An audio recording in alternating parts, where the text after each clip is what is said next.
अस्सलाम वालेकुम स्टूडेंट्स, क्या हाल है? ठीक है। हम पढ़ रहे थे चैप्टर नंबर 3 गैसेस। आज हमारा टॉपिक है जनरल गैस इक्वेशन। ये बहुत इंपॉर्टेंट क्वेश्चन है, लॉन्ग क्वेश्चन है। General gas equation. अच्छा, इससे पहले हमने गैस लॉज पढ़े हैं, बॉयल्स लॉ, चार्ल्स लॉ, उन्हीं से हम ये इक्वेशन डिराइव करेंगे। ठीक है। बाद में इस इक्वेशन की सिग्निफिकेंस क्या है मैं वो भी आपको बताऊंगा। तो इसको हम शुरू करते हैं, इसको हम डिराइव करते हैं। सबसे पहले हमने बॉयल्स लॉ पढ़ा। बॉयल्स लॉ क्या था? बॉयल्स लॉ, अगर आपने बॉयल्स लॉ वाला लेक्चर नहीं सुना तो आप वो वीडियो सुन लें, बॉयल्स लॉ वाले लेक्चर वाले। ठीक है। वो था जी, volume is inversely proportional to pressure. लेकिन इसकी कंडीशंस थी। क्या कंडीशंस थी? नंबर ऑफ मोल्स और टेम्परेचर कांस्टेंट। ठीक है। इसे कहते हैं इक्वेशन नंबर 1। उसके बाद आपने पढ़ा चार्ल्स लॉ। चार्ल्स लॉ ये क्या था? Volume is directly proportional to absolute temperature. याद रखें, एब्सोल्यूट टेम्परेचर कहना है। एब्सोल्यूट टेम्परेचर का मतलब केल्विन में टेम्परेचर लेना है हमने, केल्विन में। अगर डिग्री सेंटीग्रेड में लेंगे तो फिर ये लॉ सही नहीं है, फिर ये डायरेक्टली प्रोपोर्शनल वॉल्यूम और टेम्परेचर आपस में डायरेक्टली प्रोपोर्शनल नहीं होंगे। ये गलती नहीं करनी है आपने।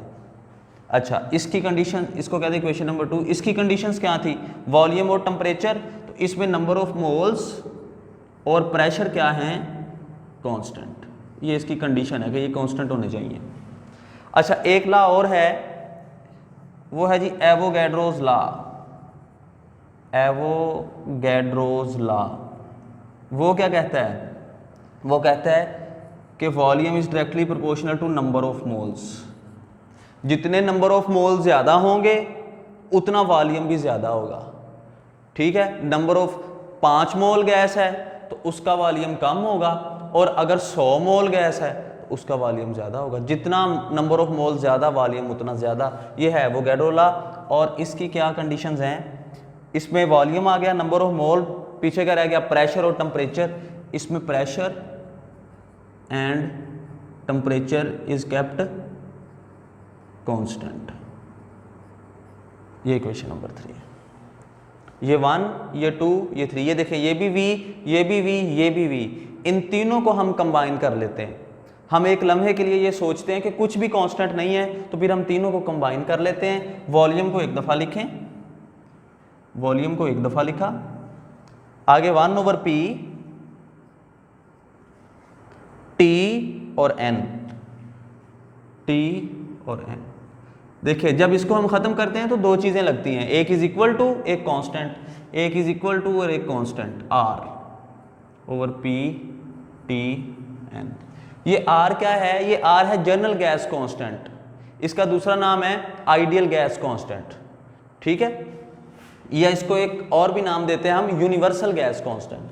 तो R के मैं यहां पे नाम लिख देता हूं। एक होगा जनरल गैस कांस्टेंट, और हम इसको क्या कह सकते हैं? Ideal gas constant. कांस्टेंट को मैं CONST लिख रहा हूं। या इसको हम कहेंगे यूनिवर्सल गैस कांस्टेंट। ठीक है। इसको रीअरेंज कर लें, P इधर डिवाइड, इधर जाके multiply, PV is equal to NRT। ये है जी जनरल गैस इक्वेशन। ठीक है। यहां पे P क्या है? प्रेशर, V क्या है? Volume, N number of mole, और R है जनरल गैस कांस्टेंट, और T है एब्सोल्यूट टेम्परेचर। ठीक है। डिग्री सेंटीग्रेड में नहीं, एब्सोल्यूट टेम्परेचर है। तो इस इक्वेशन को हम पढ़ेंगे कैसे? ये देखिए जरा, ये दोनों क्या हो रहे हैं? Multiply.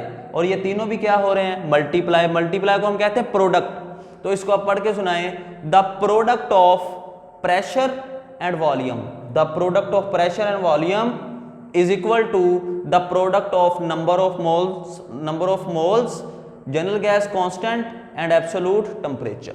This is called general gas equation. अच्छा, हमने लॉज को यूज किया और जनरल गैस इक्वेशन बना ली। अब हम क्या करेंगे? जनरल गैस इक्वेशन को यूज करेंगे और इससे लॉज बनाएंगे। आप इसका स्क्रीनशॉट ले लें तब तक।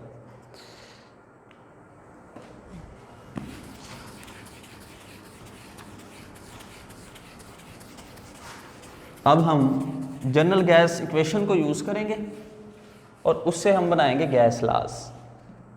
जनरल गैस इक्वेशन लिखवाएं जी, क्या है, इसको आपने ज़बानी याद करना है इस फार्मूले को, P V is equal to N R T, P V is equal to N R T. अच्छा, वो करने से पहले आप एक दो बातें सुन लें, वो अहम आपको पता होनी चाहिए।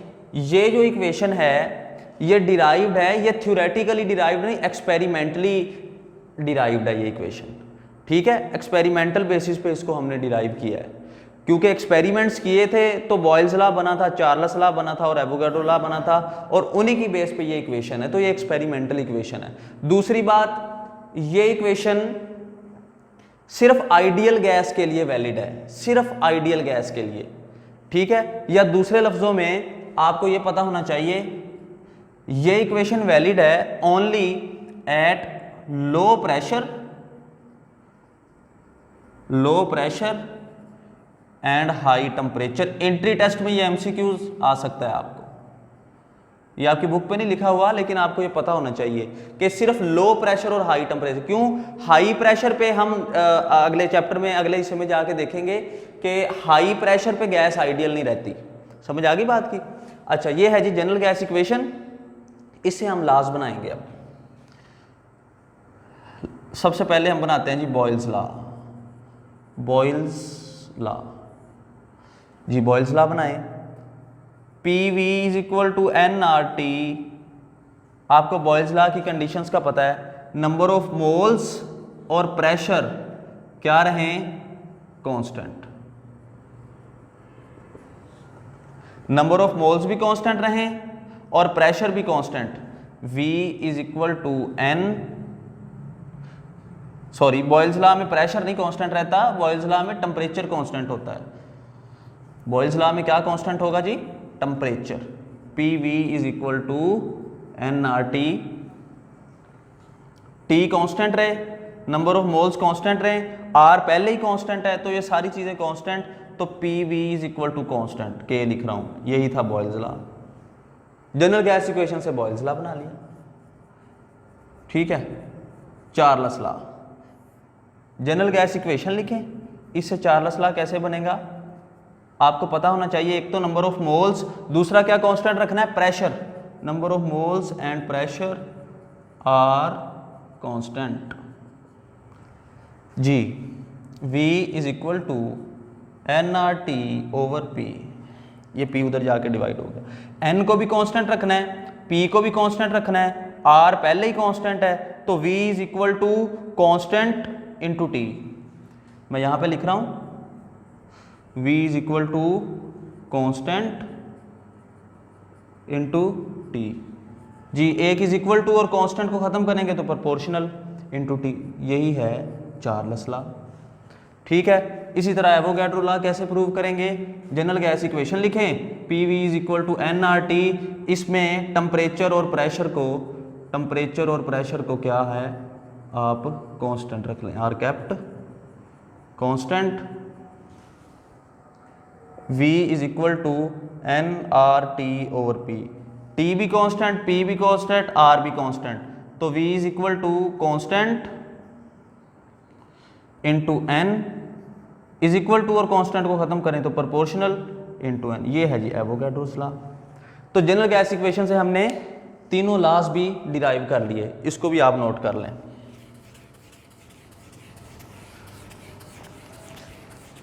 बाज़-औक़ात क्वेश्चन आता है, prove that P1 V1 over T1 is equal to P2 V2 over T2। तो वेरी सिंपल, फर्ज करें दो gases, let us consider two gases, और जनरल गैस इक्वेशन क्या है, PV is equal to nRT।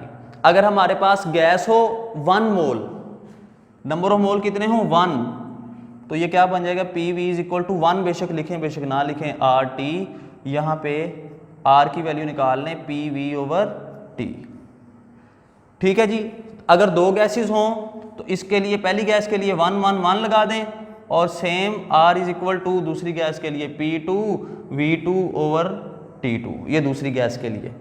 अच्छा ये भी R दोनों को कंपेयर कर दें, equation 1 equation 2, comparing equation 1 and 2, P1 V1 over T1 is equal to P2 V2 over T2। तो ये लॉन्ग क्वेश्चन था जी, ऐसे आता होता है बोर्ड के पेपर में लॉन्ग क्वेश्चन, इसको आप तैयार कर लें।